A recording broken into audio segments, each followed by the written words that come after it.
Conspiracy, cults, serial killers, and murder. All things that I love to consume, and I know you do too, you sick-minded, beautiful freak. And today we are going to be looking at some interesting murders that have all occurred in the boundaries of the United States national parks. Have you ever heard of Missing 411? Of course you have. You're here.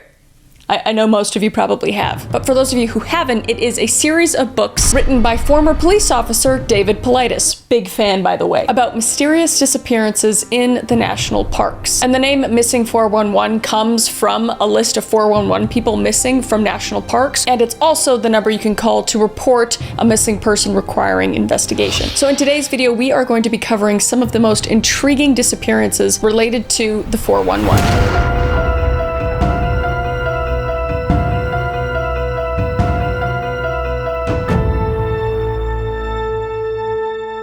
And our first one is called Bigfoot Steals Children in the Woods.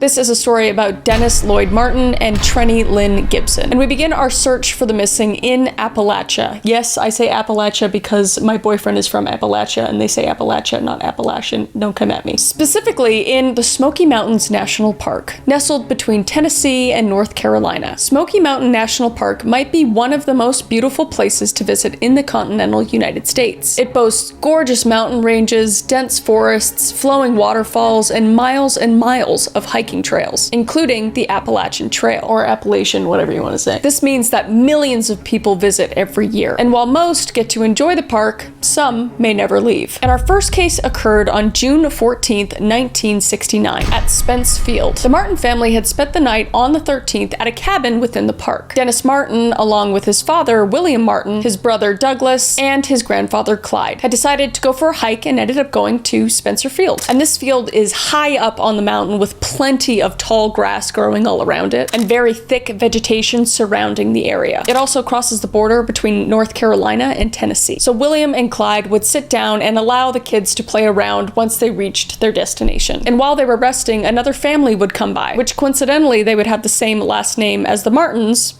Martin. And they would come up and ask if their kids could play together, and of course William and Clyde obliged. And over the next few minutes, the family's children would play in that tall grass and everything would be fine. But that was when one of the kids suggested that they play hide and seek.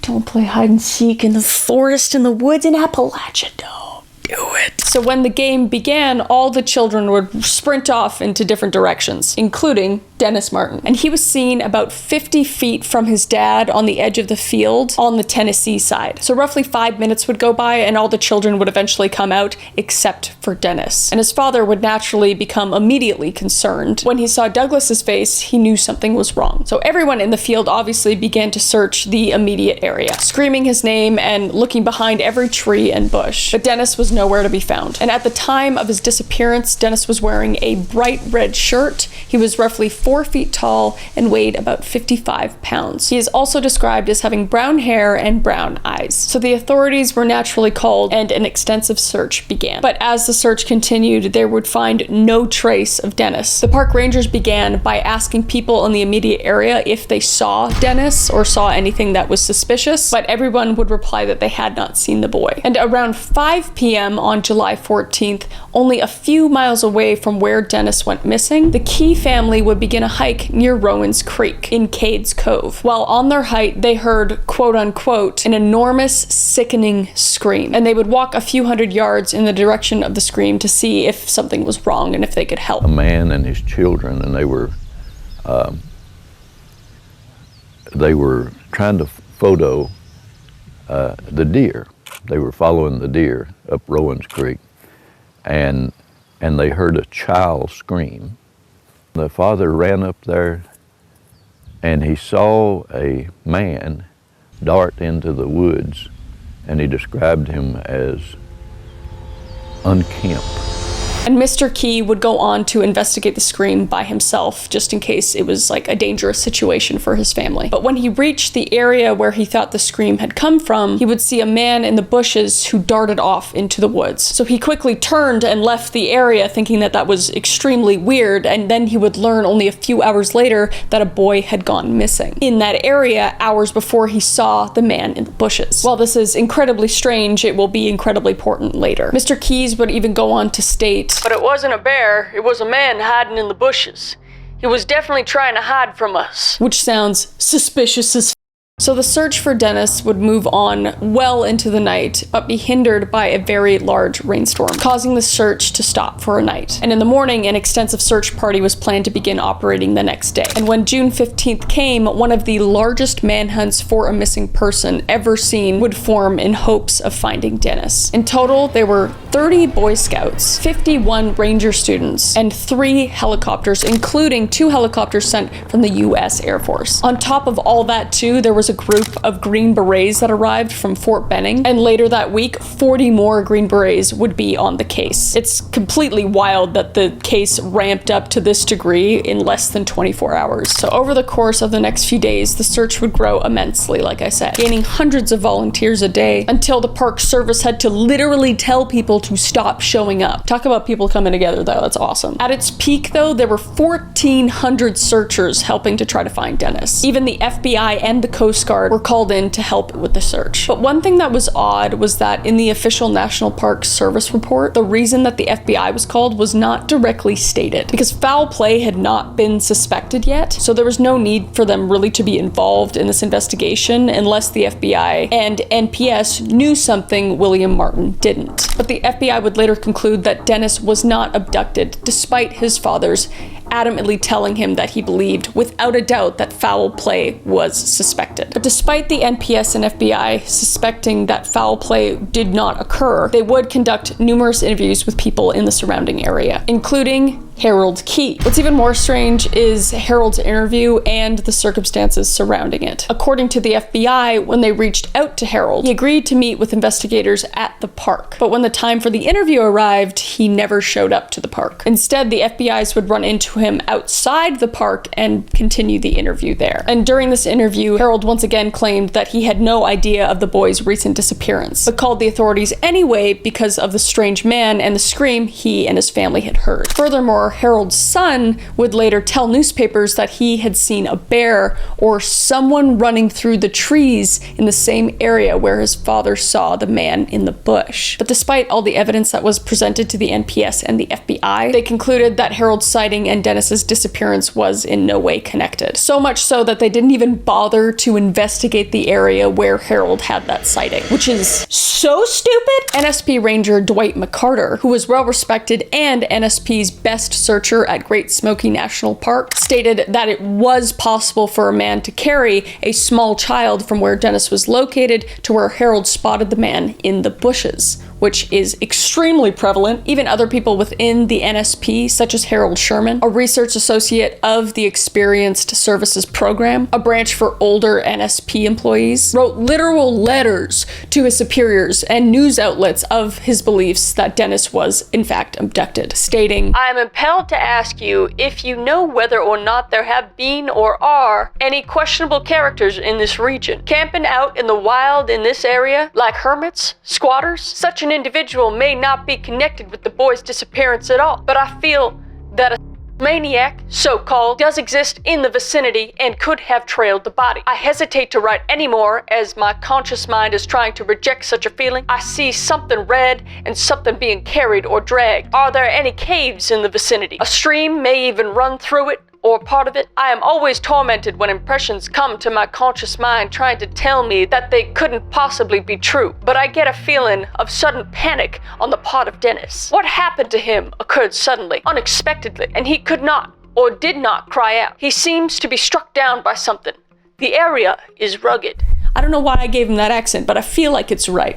It's right, and I agree with him. Go look! I don't know why I turned into Jerry Seinfeld. Also, I'm sorry, I gotta put on my glasses. I can't see. Chris reads screens or whatever. Gather around because now is Chris Reads Screens. And things continued to be weird to say the least as the searches concluded, and the case would unfortunately go cold. First, both the NPS and the FBI kept Dennis's father, William, in the dark about Harold Key's sightings. It also seems like they kept the general public in the dark about this as well. William didn't actually learn until the Key family sightings until the NPS went public, which is up. They also didn't inform him of the FBI interview that took place after they told him his son's disappearances had no foul play involved. Furthermore, many people have requested an FOIA, which is a Freedom of Information Act, request on the Dennis case from the FBI. And this request has conveniently been rejected, including David Paulides. Shout out, you're awesome. What's even more odd is that despite publicly stating the sighting, the NPS never created an official report about it. So the only way to know about it is through the newspapers. There were also numerous psychics called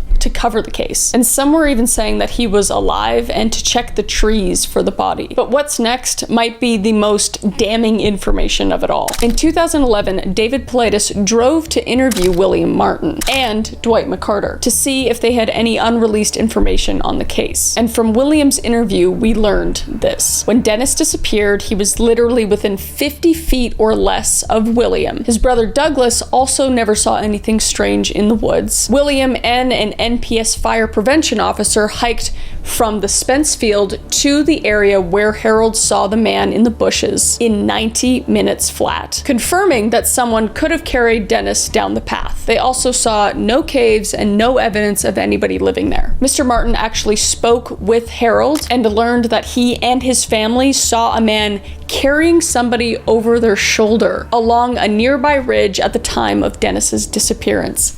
What? And he also learned that the local newspaper purposely omitted and changed this information to say that they saw a bear. Mr. Martin would state that the head of the park services was merely just a figurehead and receiving orders from someone else, explaining why so much information was neglected and hidden. Furthermore, the lead FBI agent, Jim Reich, on the case took his own life only 4 years after Dennis's disappearance. Lastly, William firmly believes that his son was kidnapped by somebody waiting in the woods. He stated, "There was no way his son could have gotten away as fast as he did without people finding him." And based on this interview, it became extremely clear that the FBI and NPS were working closer together than people had thought. They both withheld information, and the people assigned to each case by the agency had odd events or information surrounding them. Like, to not tell the family of a missing child that a man was seen carrying someone over their shoulder is extremely odd, to say the least. It was almost as if they knew that Harold Key had seen something he shouldn't have, and that they wanted to investigate it privately or something. I love conspiracies, but it's just, I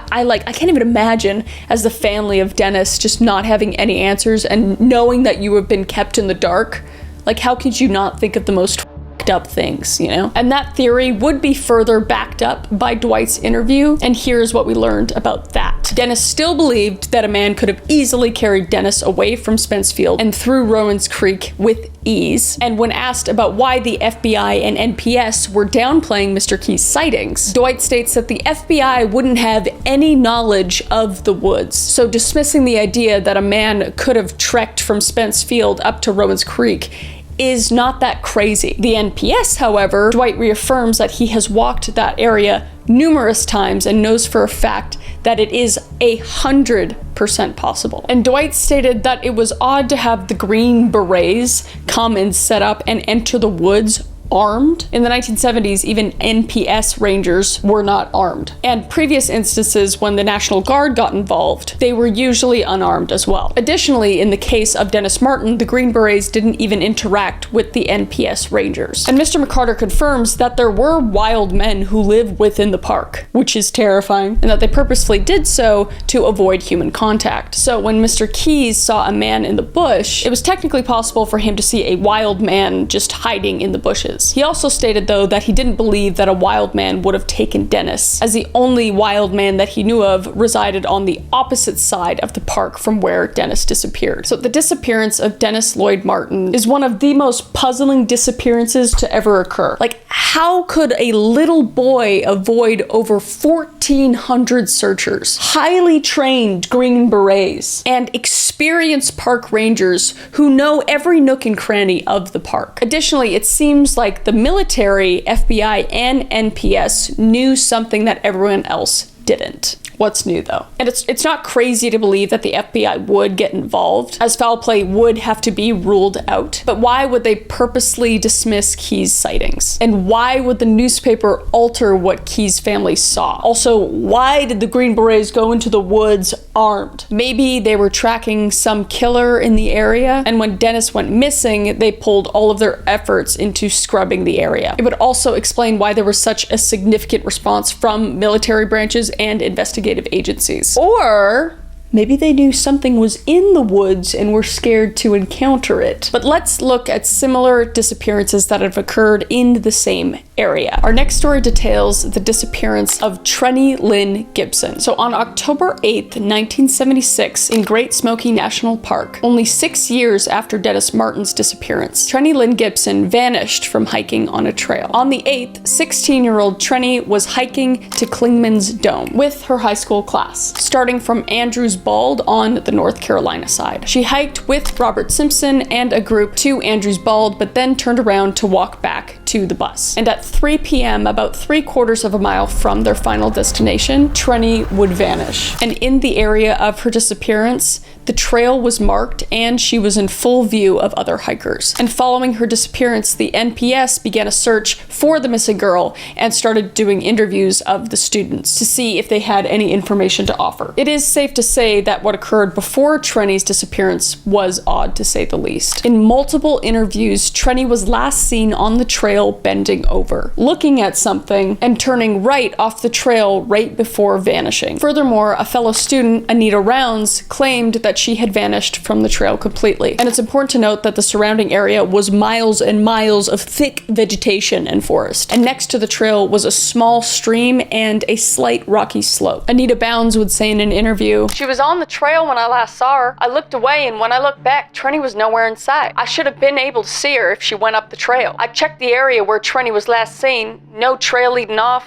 Very rough, small stream, brush and trees. Yelled, but no answer. And the search would begin on the 8th, but was hindered by weather, which is very strange because that happened to Dennis as well. Not that that's all, but it's very weird.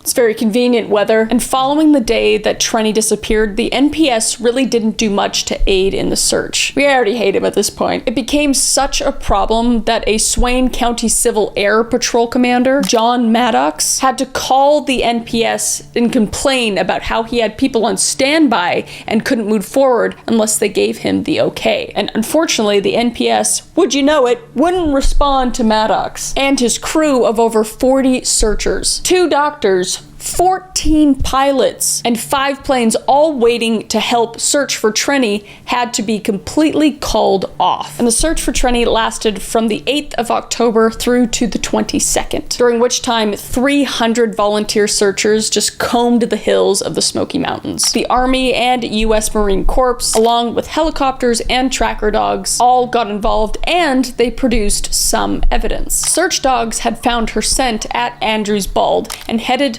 toward the Forney Creek Trail. Furthermore, investigators would find shoe prints matching in size and style of the shoes that she wore on that day she disappeared. And they would find those footprints at Double Springs Shelter, which is about 4.5 miles away from Andrews Bald by the trail and about a 2-hour hike away. And even more strange, according to some sources, search dogs found her scent at Clingman's Dome and then Collins Gap, which was in the opposite direction of where she was last seen and far east of Double Springs Shelter. And the FBI would briefly get involved, but like Dennis's case, they aligned with the opinion of the NPS, and said that there was no suspected foul play. And a psychic would eventually be brought into this investigation as well, and would say that they saw, quote unquote, Trenny sitting in a hollow in what might be a bear den or something. Rocky area.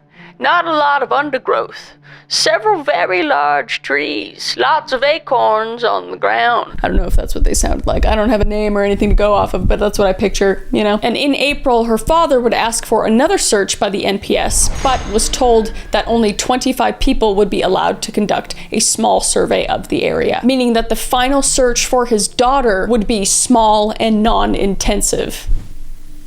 NPS. So how was it possible that Trenny was able to walk 10 plus miles through rugged, thick vegetative forest and mountainous terrain to each location without being seen at all, by the way? We could even say that after she turned off the trail where her friends last saw her, she could have found another trail and hiked to the destinations where the evidence was found. But another question would then be brought up. How would she remain undetected despite being on extremely popular trails? Like I said in the beginning, hundreds of people walk through these trails daily. Surely one of them would have realized that a girl who had just walked past them was the one that went missing. Furthermore, she would have been torn up and dirty, which would have caused much more attention to be on her by onlookers. Another question that remains in the case as well is, what did Trenny see in the woods that would cause her to go off trail? And why she would choose to go off trail instead of running to her friends if it was something dangerous, or I don't know, you know? Like, did she see someone that she knew? Skinwalker.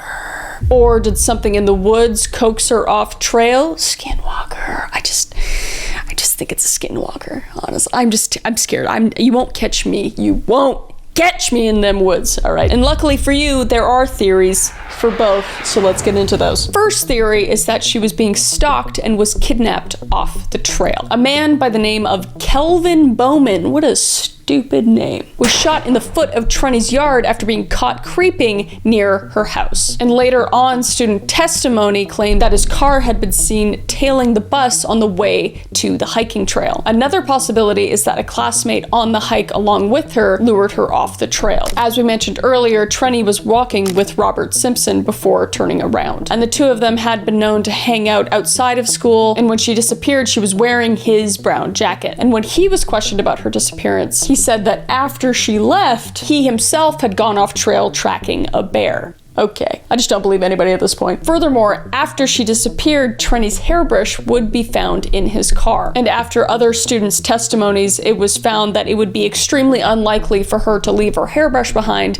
because she always had it in her pocket. Which, like, you could say that they hung out and stuff and that she would just leave her stuff in his car. I feel like that's just very, you know, coincidental. It's not like that big of a thing, but you know, still suspicious, all right? Still suspicious. But in addition to all that, there were two recorded instances of Robert saying pretty heinous things to Trenny's sister, quote unquote. If Kelvin Bowman has Trenny, he will kill her. If he doesn't have her, I think she might have run off with some horny hitchhiker. Like, who the f says that about their good friend that just went missing and can't be found?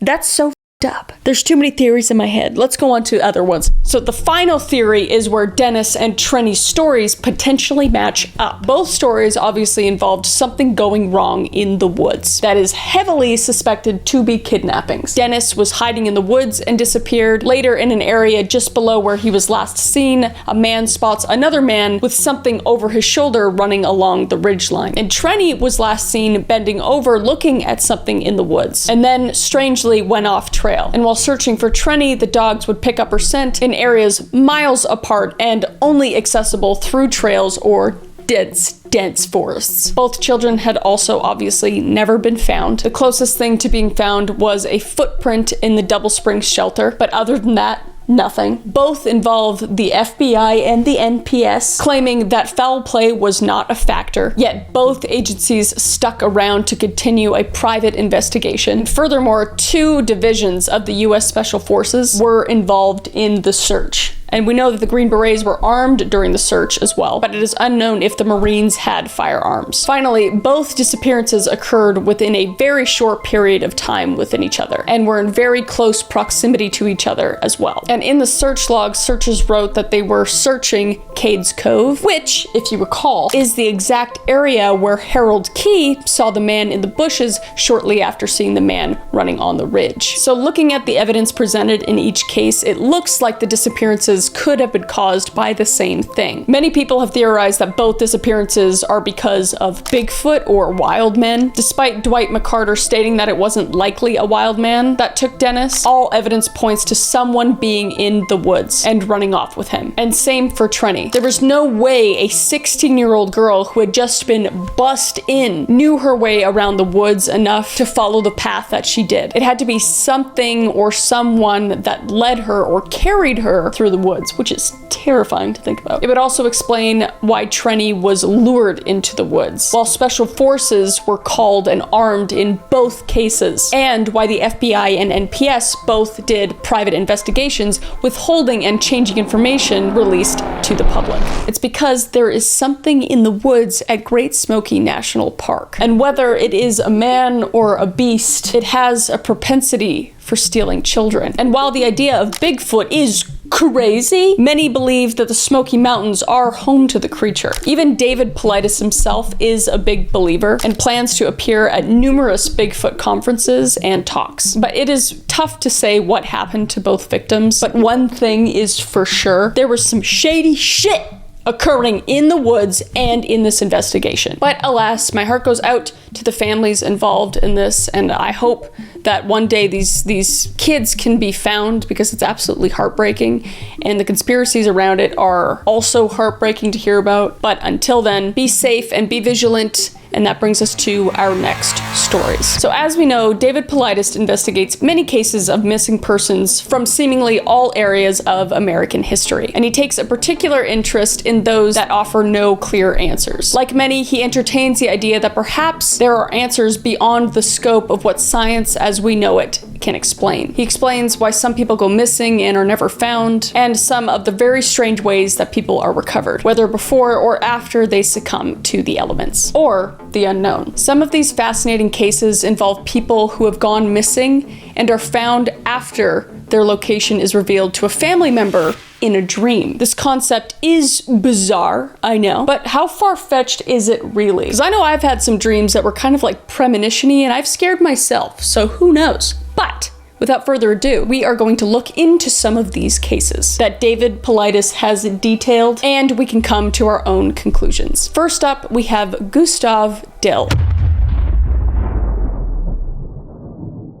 Nestled quietly along the banks of Susquehanna River, Duncannon, Pennsylvania, is a small town where time seems to flow a little slower. The kind of place where the air is thick with the scent of pine from the surrounding forests. And in the early 20th century, Duncannon was little more than just a dot on the map. Though its community was living and breathing apart from the rapidly industrialized world outside, every face here was familiar. And the steady pace of the river and the railroad marked the rhythms of daily life. With under 1,500 people as of the 2020 census, this sleepy little town still feels like it's suspended in time. It's still surrounded by the wilds, with state parks nearby and game lands for hunting to the northwest and south, and the river to the east. Residents even have access to the Appalachian Trail nearby. One can only imagine what it must have been like to live in this region in the early 1900s, before 4-lane highways cut their way through the terrain like long, ugly scars. In this very place, on a November day in 1916, Gustav Dill, a man of modest means but strong character, went out on the river for the last time. He and his buddies went on a hunting trip with the goal of crossing the Susquehanna. Sorry if I'm saying that wrong. But plans would go awry when the boat flipped, and its occupants would be tossed into the river. Gustav would be pulled beneath the water, and unfortunately, Gustav did not know how to swim, and his friends would not be able to save him. Despite the best efforts of rivermen dragging the river for days with grappling hooks in hopes of recovering Gustav, there was unfortunately no luck. And the week or so after efforts had concluded and the hopes of finding Gustav had waned, his wife would have a dream in which every detail of his location was revealed, and even witness his funeral. So she would implore people to help her pick up the search again, but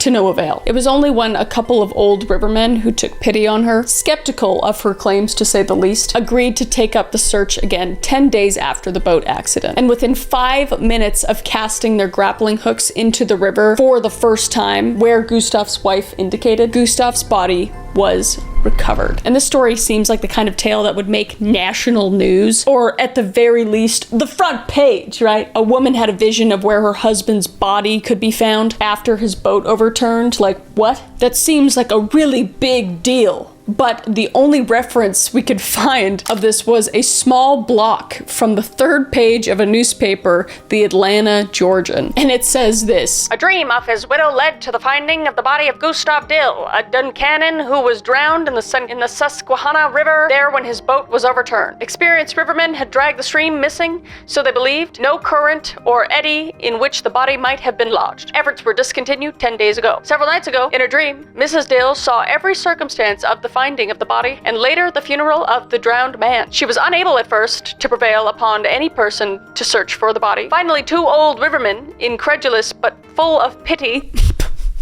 agreed to take upon the search again. Within 5 minutes after the men had thrown in their grappling irons, the body was hooked and brought to the surface at the place indicated by Mrs. Dill. No interview, no nothing. Like, this woman, literally a miracle happened, and that's it.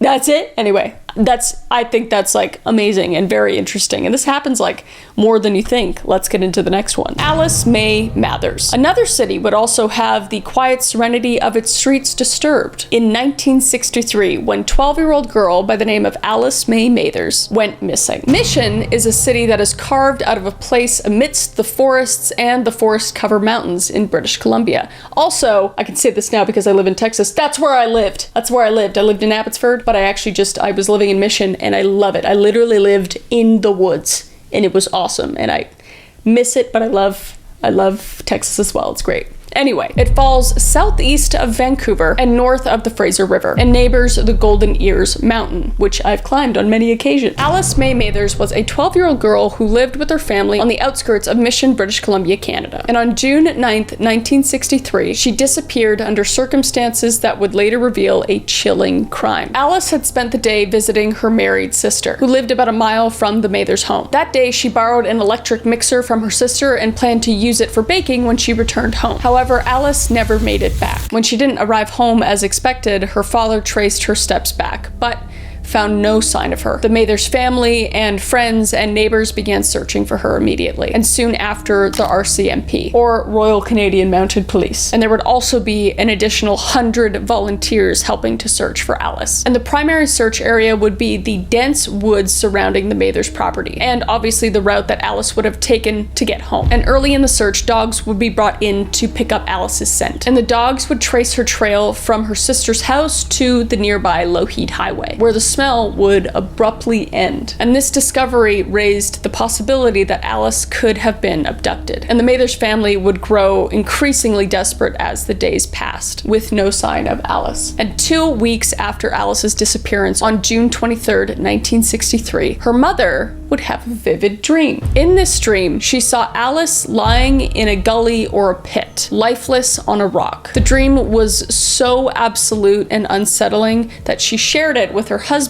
the following day. And unable to shake the image, Mrs. Mathers insisted that they search this place. So the Mathers sought help from a friend who was very familiar with this area. Mrs. Mathers would describe the area from her dream, and together they would travel to a gravel pit about 14 miles from their home, and they would begin searching opposite sides. And it wasn't long before one of them found a small figure lying on a rock, just as Mrs. Mathers had described. The figure was severely beaten and unrecognizable, but the clothing and pair of new shoes was identified as Alice's. And this was no accident, and there was no mystery here. Alice was murdered, and an inquiry into another case that tied in with the Mathers case turned up 2 suspects, a pair of brothers, 30-year-old Kenneth Lloyd Meeker and 35-year-old James Leonard Meeker. They'd kidnapped her along her walk home, grabbing her from Lougheed Highway. And fibers recovered from under Alice's fingernails matched those in a jacket and trousers recovered from the home of Kenneth. And hair on Alice's body was also similar to that recovered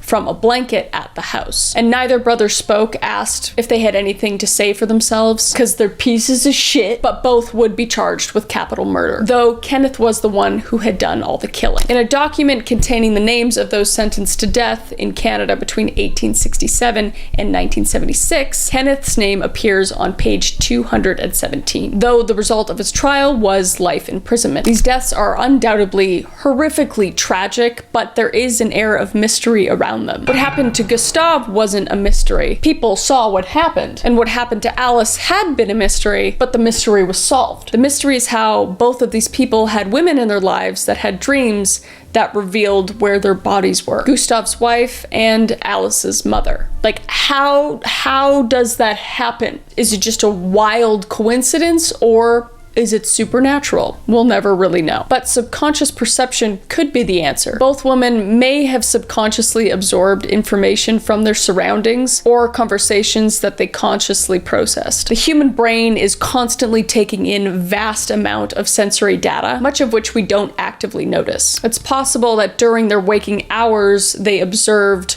subtle clues, such as landscape, weather patterns, or even patterns in the search efforts that their conscious minds just overlooked. And in their dreams, these pieces of information could have been synthesized into a coherent message or image, which then manifested into a dream, which guided them to the bodies. And many people boast about the power of the subconscious mind and its ability to translate input from all senses and multitask when the conscious mind is focusing on one thing at a time. And one other interesting potential answer is a scientific concept that, well, kind of crazy, has become an accepted fact. Quantum entanglement. Quantum entanglement is a newer idea, definitely to me. I've not heard of it much, just looking into it like for this case, with examples being yin and yang, or protons and electrons. Essentially, when two things are subject to quantum entanglement, when you do something to one, it affects the other. As said before, this happens with protons and electrons, and the idea of yin and yang is also similar to this. In fact, when the wave functions of entangled photons was visualized, it appears very reminiscent of yin and yang. So can people be linked in such a way? Who knows? I'm not a scientist, nor do I pretend to be. Okay, I got A's in science in high school and whatnot, but that does not make me a quantum entanglement professor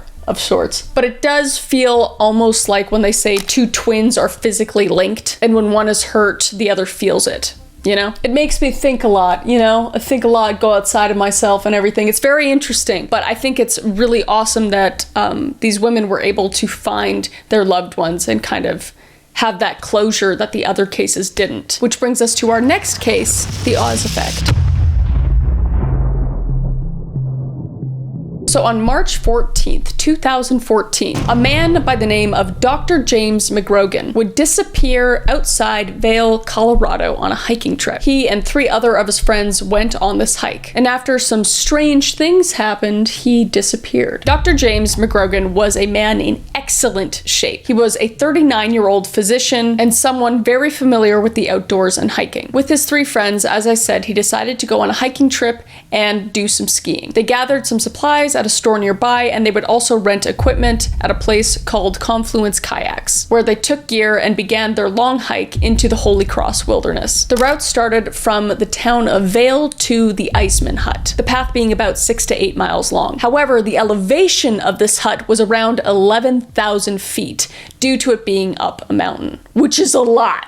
Okay, I come from the mountainous Rocky Mountains up in BC, alright? I know elevation, alright? That's really high. And it's a popular area for hikers nearby since it's very scenic and nature-oriented. And in the right weather, it's perfect for skiing, which was the point of the group's hike. And they carried supplies such as a split snowboard, a blanket, a GPS, a cell phone with an extra battery, a shovel, and medical supplies, with some additional gear as well, just to ensure that everything went smoothly on the hike and that they were prepared for anything that might happen. So during the hike at around 10 a.m., the group decided to take a rest at one of the stops due to their lack of experience compared to McGrogan. McGrogan would state that he still had energy and told the group he would meet them at the next rest stop, to which the group agreed, because he was experienced and he knew what he was doing, so there was no worries of him really needing help. So after the group rested, they got all their gear packed up and they began to make their way to the next rest stop to meet him. But as soon as they got there, they would realize that McGrogan was not there. Confused, they thought that he may have gone further, just being impatient waiting for the group, so they continued yet again. And after hours passed and around 5:30 p.m., after searching all day, they realized something was very wrong. So one member of the group decided to hike all the way back down to notify the Eagle County Sheriff's Office, which then, in turn, led to a 5-day search trying to find McGrogan. And what confused the searching party and his friends was that McGrogan was extremely experienced. How could he have just disappeared out of nowhere? Sure, there was snow on the ground, but it was packed so firmly that it was impossible to lose sight of where you needed to go, especially for a skilled hiker and skier. And no phone calls were exchanged, according to David Paulides, but according to a Facebook post that we found, it says, McGrogan's cell phone pinged once the day he went missing, but after that, it went dead. But these are conflicting reports, so I will leave it to the expert David Paulides. So a search team and 3 helicopters were sent over the 1,800 square mile area to try to find James McGrogan. But still, there was no evidence as to where he had gone. Strangely enough, footprints should have led the search to find him. Only like light flurries were falling from the sky, and there was absolutely no way the tracks could have disappeared entirely. But after 5 days of searching, he was nowhere to be found. So unfortunately, they would call off the search.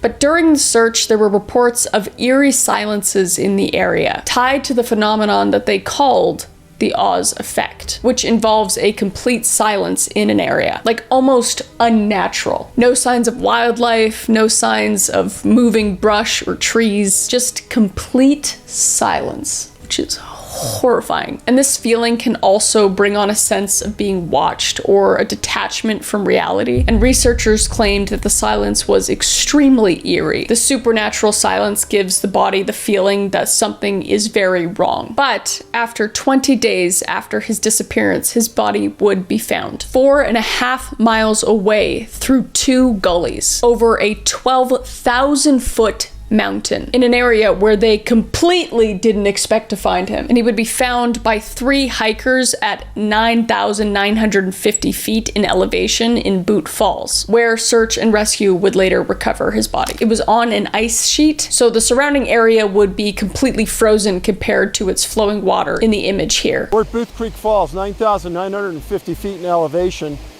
That's Booth Creek behind me, and this is the location where in April, 20 days after his disappearance, Dr. McGrogan was found on an ice sheet. And that's what it would have been. This would have been solid ice back in April.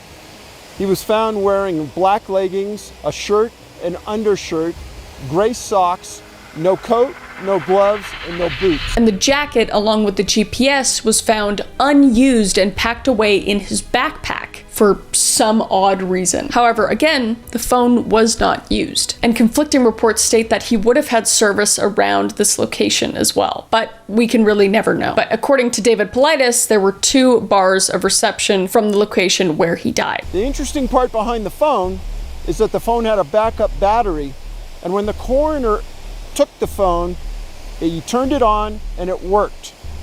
Now, where we're at right now, I have 2 bars in active service on my phone. And if you look at the mountain over here to my right, you'll notice that it's huge. It only makes sense that the further you went up into that mountain, you would still have phone service like I do now. And they also found his snowboard where it was later returned. He was also wearing a helmet, and underneath the helmet, they had noticed he had severe head injuries and trauma to the left side of his chest, and a broken femur. And what makes this strange is the complete disappearance of his boots. And we have seen this before in many 411 disappearance cases, and especially in the Dyatlov Pass case, where for some reason shoes and boots were removed during these times, which I believe is due to hypothermia, because it is very, very common for people experiencing hypothermia to get very, very hot and take off their clothes. So that could be a factor. And it would kind of make sense because his coat wasn't found on him either. So he had been almost like shedding layers. So that could be a possibility. So not only did he have a GPS and a phone, and the path wasn't too confusing to get off of, especially for an experienced skier and hiker, how did James McGrogan get lost and die in such a tragic way? It's essentially completely unexplainable. David Paulides went back to Confluence Kayaks, the place where all the stuff was rented, and would ask Brian some questions. He was the one that was there when James rented the equipment and the specific supplies. A split board, skins for it, a pro probe, a beacon, a shovel, and a helmet. Only the probe and the helmet were never returned. And he never questioned why the helmet wasn't returned, due to the understanding that anyone that dies with equipment that they wear and is lost in the wilderness for 30 days made sense. However, he was kind of unbothered by the probes. And when asking Brian what would ever cause someone to take that specific route that James McGrogan took, he says it's basically unexplainable. That route was not normal, and it was an extremely difficult route, even for training, let alone fun. And the exact journey isn't factual, but they allege that it went something like this. He would have had to climb up 1,296 feet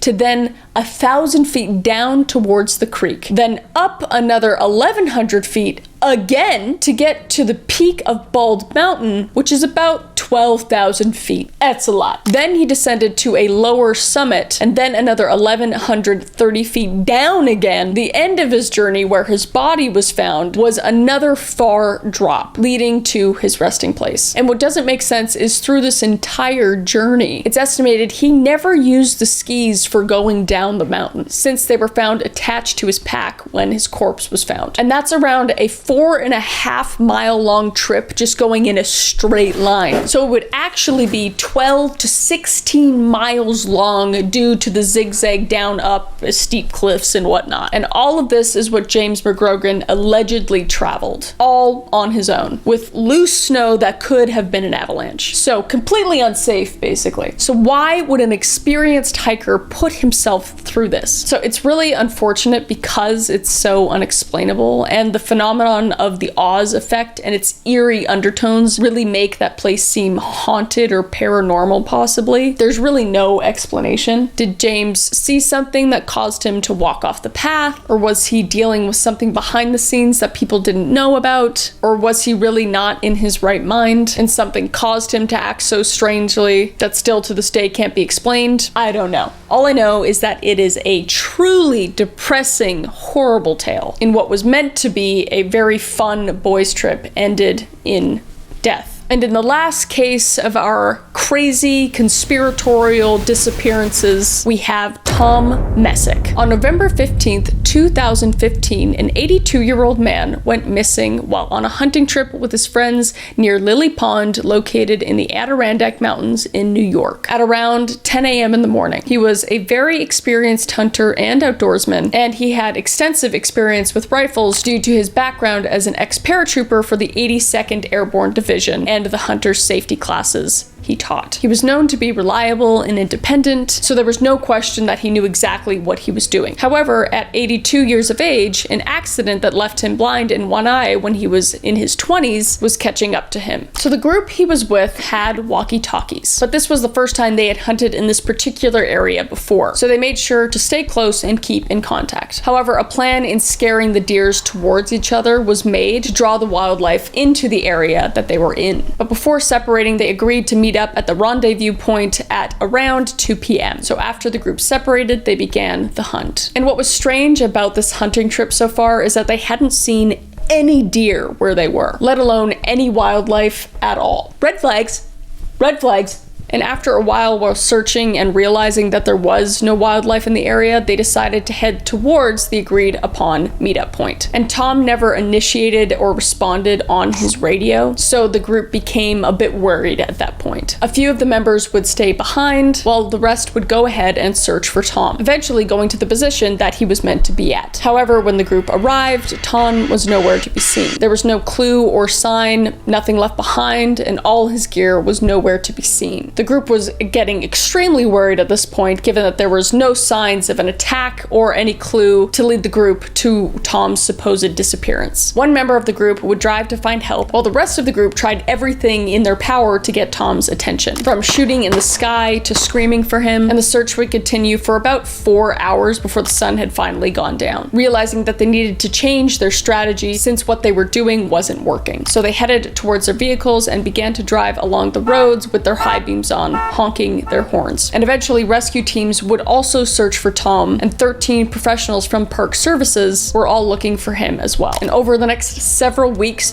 300 professionals and volunteers continued to search for Tom, even using dogs and separate helicopters to try to locate the missing vet. So 15 different agencies were looking for Tom at this point. Forest rangers, police canine units, DAC police officers, the FBI quick response team, tactical teams, and search and rescue teams, and of course the help of volunteers from different backgrounds, all for Tom. And they checked everywhere, from the roads to the swamps, and no stone was left unturned, supposedly. And the search teams would also notice the lack of wildlife in the area, which left an eerie aura throughout the coming weeks, similar to the case that we just talked about with like the Oz effect. And the search would be extremely difficult, not only because of the weather conditions and where it was, but also because Tom was wearing camouflage, which is why the search dogs were so important in this case. Also, the area of the search was huge, the search area being around 3,000 acres or about 4.7 square miles big. Some people believe that Tom could have gotten lost or hurt over the rough terrain, such as the swamps and the hills, but Tom's family stated that he knew what he was capable of at his age and wouldn't put himself through any danger of any sort. If he had genuinely been in danger, his common sense would have caused him to contact his friends via the radio, but yet he didn't. And multiple theories have sprouted up after his disappearance, questioning what had really happened to Tom Messick. According to a family member that was also on the hunting trip, the only sound that he heard was very strange, and he said it was definitely not normal, like almost like a trap door slamming closed or some sort of door cracking noise, which is also